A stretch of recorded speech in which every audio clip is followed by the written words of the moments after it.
Welcome to this explainer. Today we are going to completely demystify the job application process. Look, stepping out into the workforce or transitioning into a brand new career path, it can feel incredibly daunting. You might be staring at a wall of job postings right now, just wondering where on earth to even begin. And honestly, the thought of gathering all that required paperwork, yeah, that just adds a whole extra layer of stress to the mix. But today, we are going to flip the script.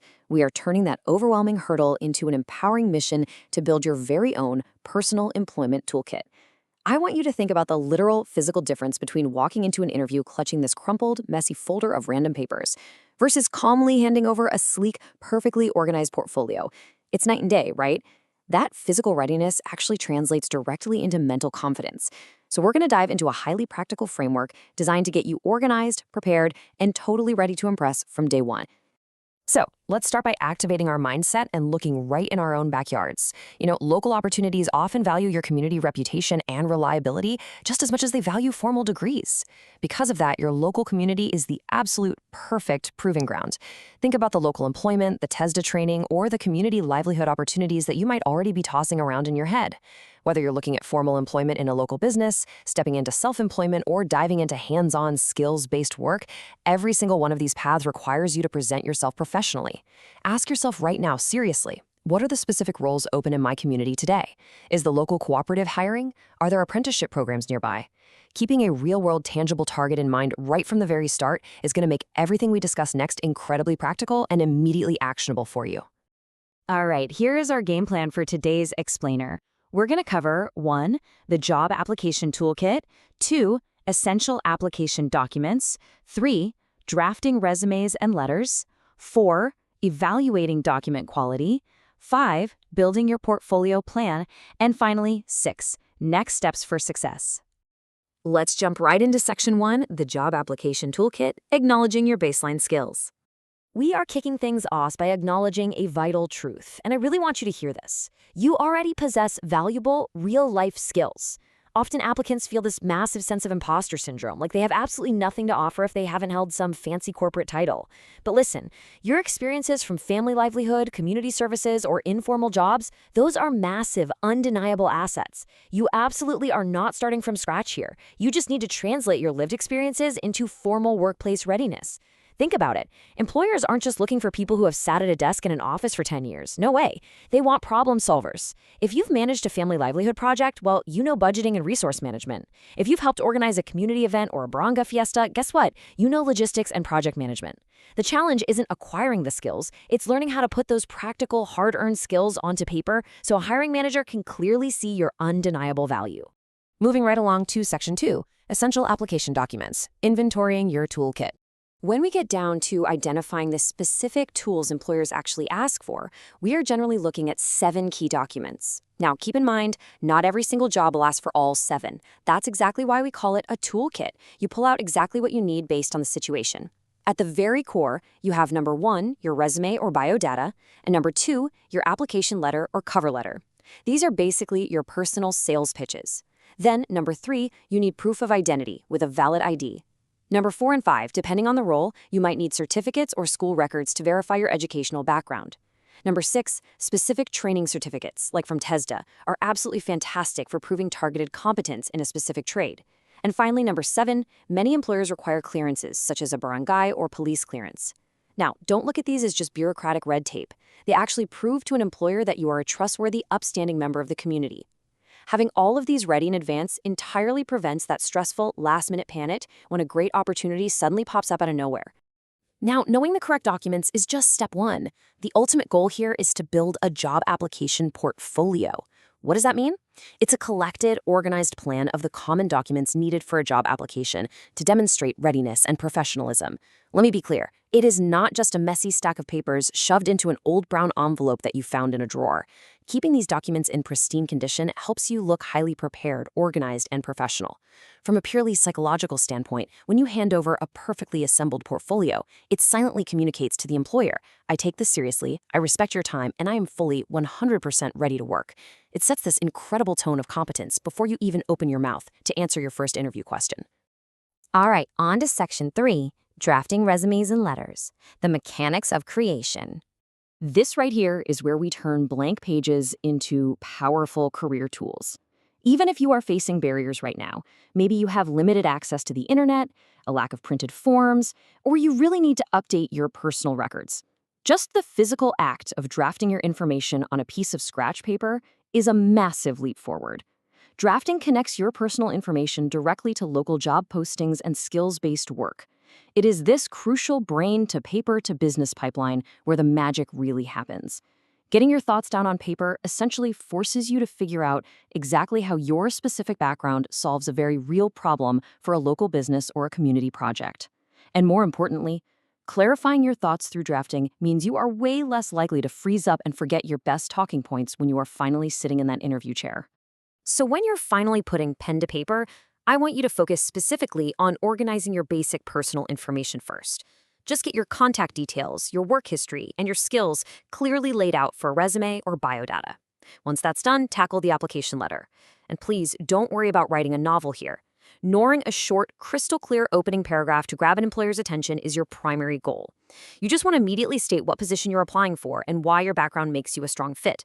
For example, a weak opening looks something like, I am writing to ask for a job because I need money. We've all been there, but that doesn't sell your skills.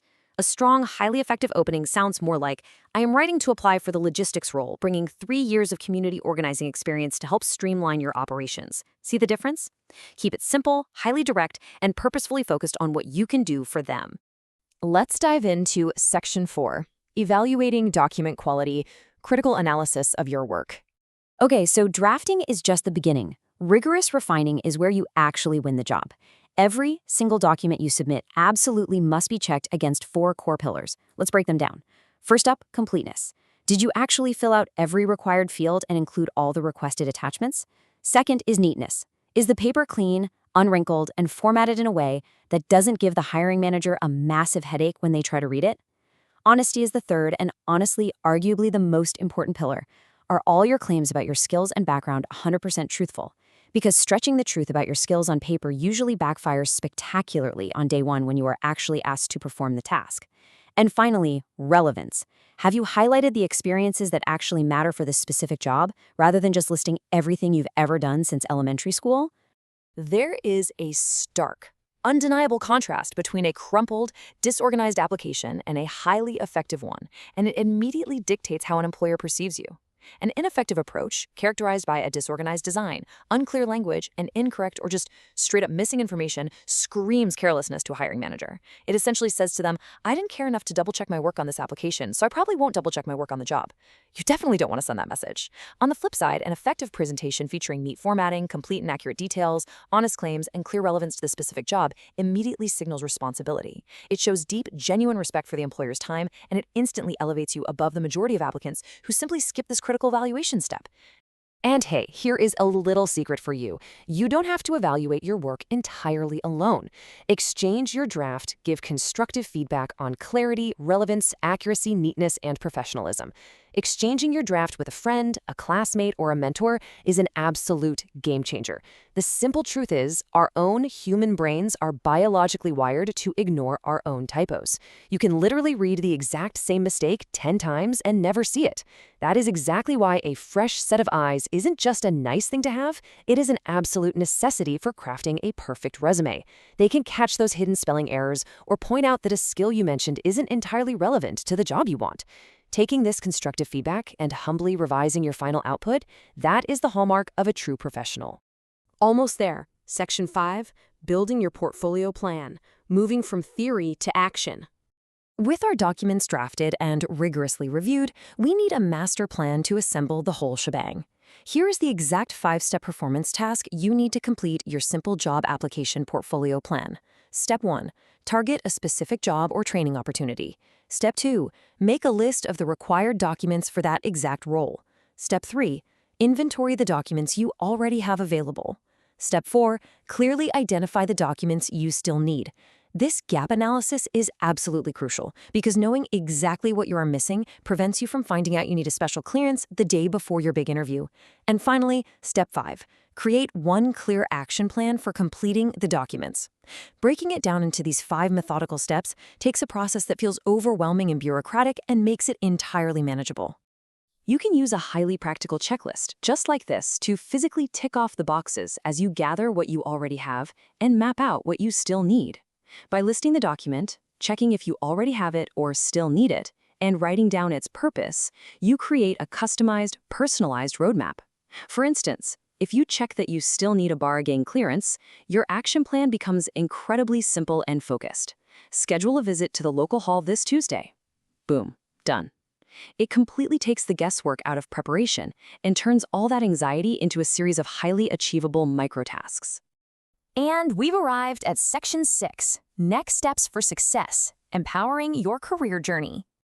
To maintain this awesome forward momentum, I want you to take this extended learning opportunity to step away from your desk and actually talk to the people around you.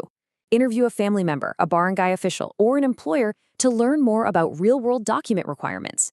This actually taps into what we like to call the hidden job market. Sometimes the most crucial local requirements or the preferred formats for certain clearances aren't posted anywhere online at all. They are just known by the barangay officials or local tradesmen. Gathering this on-the-ground intelligence ensures your portfolio isn't just theoretically good, but perfectly adapted to the actual realities of your specific local job market. It gives you a tremendous insider advantage that other applicants just won't have. So, look at everything we've covered today, from acknowledging your already powerful existing skills to meticulously auditing your paperwork. What action step can you do this week to improve your job application readiness? I will leave you with this final, provocative thought. Do not let the fear of a single missing piece of paper stand between you and your potential. Pick just one document, secure it, or draft it this week. It could be renewing your valid ID or just sitting down and writing that punchy opening paragraph. Just take that single step, and your future self will absolutely thank you. You already have the skills. Now get out there and build the portfolio to prove it.